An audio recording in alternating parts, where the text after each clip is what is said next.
जो हमने last question किया था उसके बेस पर कुछ एग्जांपल्स हमें करने हैं। तो 2 एग्जांपल्स तो उसमें हमने उसी क्वेश्चन में कर लिया था लास्ट वाले टॉपिक में। कुछ एग्जांपल्स अब कराएंगे आपके लिए। ये 2 एग्जांपल है, एग्जांपल 1 एंड एग्जांपल 2। सॉल्व करते हैं इसको।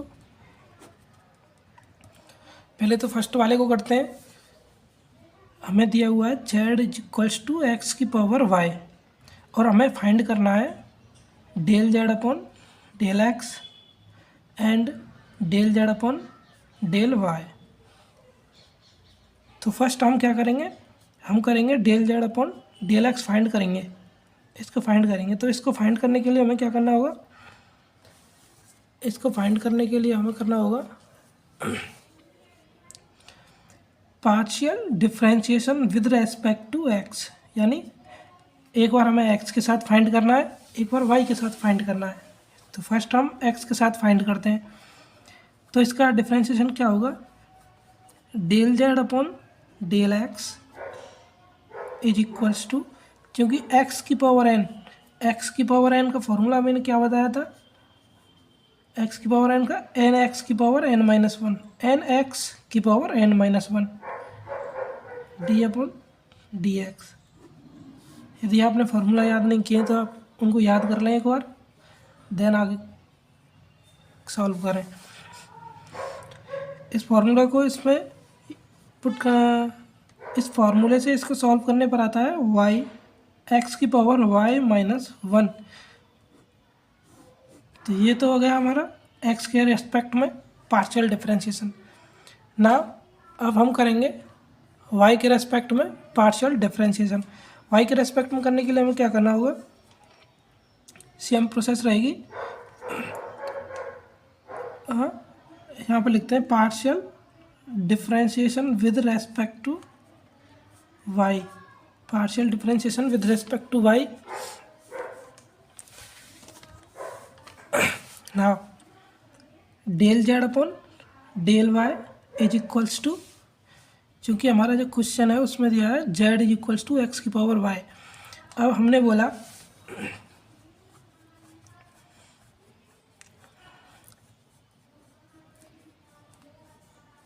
ये जो y के रेस्पेक्ट में जब हम करते हैं तो x को हमें एज अ कांस्टेंट ट्रीट करना होता है। अब यहाँ पर हम x को कांस्टेंट यूज करेंगे तो कांस्टेंट का मतलब कोई जैसे कि a हो गया, b हो गया, कांस्टेंट यूज करेंगे। तो कांस्टेंट एक फार्मूला आता है d अपॉन डी एक्स, ए की पावर x, इसका होता है log a।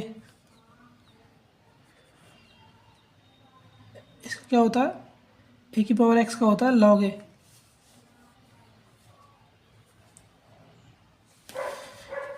ये फॉर्मूला आता है ए की पावर x log a का क्या होता है, ए की पावर x log a, क्योंकि यहाँ पर a जो है कांस्टेंट है और x का वेरिएबल, x के रेस्पेक्ट में कर रहे हैं। इसी प्रकार जब y के रेस्पेक्ट में करेंगे तो ये हो जाएगा a की पावर y, a की पावर y log a।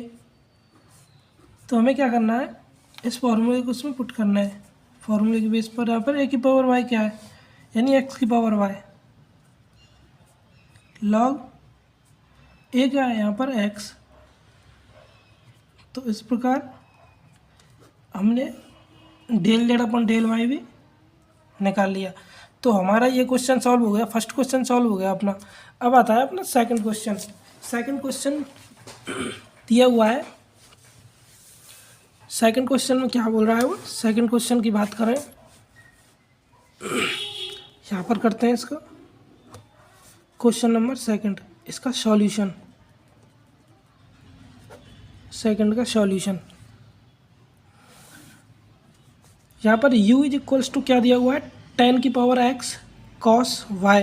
हमें क्या फाइंड करना है, हमें फाइंड करना है del u upon del x and del u upon del y। तो हमें पार्शियल डेरिवेटिव करना है। फर्स्ट हमें करना है x के रेस्पेक्ट में, तो हमें सेम ऐसे लिख लेना है partial derivation partial derivative with respect to x, x respect में, तो del u upon del x. अब टेन एक्स का क्या हो जाएगा, टेन एक्स का हमने बताया था यहाँ पर ए की पावर एक्स वाला जो हमने बताया था वही रहेगा। टेन एक्स का हो जाएगा ए की पावर एक्स लॉग टेन, ये तो आएगा टेन एक्स का। कॉस वाई यहाँ पर सेम रहेगा, मल्टीप्लाई में कॉस वाई। तो ये तो हो गया अपना एक्स के रेस्पेक्ट में हमने एक फाइंड कर लिया, क्योंकि ये टेन एक्स है, यहाँ पर टेन क्या है कांस्टेंट और एक्स का वेरिएबल। जब ऐसा कुछ दिया हुआ होता है तो हमें ये फॉर्मूला यूज करना होता है, ए की पावर एक्स लॉग ए वाला। तो हमने ये फॉर्मूला यूज करने के बाद यहाँ पर ए की पावर एक्स यानी टेन की पावर एक्स, टेन की पावर एक्स, और ए क्या है यहाँ पर टेन, तो हमने यहाँ पर टेन लिख दिया। चूँकि ये कॉस वाई कॉन्स्टेंट है, यहाँ पर एक्स के रेस्पेक्ट में कॉन्स्टेंट है ये, तो हमने इसको एज इट इज लिख दिया। ये तो हो गया अपना del u upon del x x के रेस्पेक्ट में। ना हम फाइंड करेंगे partial derivative with respect to y, ना वाई के रेस्पेक्ट में, del u upon del y ना टेन की पावर एक्स, ये तो हो जाएगा कांस्टेंट इसमें। ये कांस्टेंट होने के बाद कॉस वाई का क्या होता है मैंने बताया था, हाँ यहाँ पर बता दूँ, d y upon d x एक फॉर्मूला लिखाया था आपको, यहाँ पर d y upon d x यहाँ पर बता देता हूँ आपको, d y upon d x sine x, इसका क्या होता है कॉस एक्स, एंड एक और बताया था d y upon d x cos x, इसका होता है माइनस साइन एक्स। ये फॉर्मूले है, आपको याद कर लेना है। तो कॉस एक्स का कॉस वाई का क्या हो जाएगा यहाँ पर माइनस साइन वाई, और वाई का क्या हो जाएगा वन। तो इसका क्या निकल कर आया del u upon del y is equals to minus k ten की पावर एक्स साइन वाई। तो इस प्रकार हम इसको फाइंड कर सकते हैं। नेक्स्ट चलते हैं और क्वेश्चन सॉल्व करते हैं इसमें, जिससे कि आपको ये अच्छे से क्लियर हो जाए। अब ये रहे यहाँ पर तीन major question, question number first, question number second and question number 3।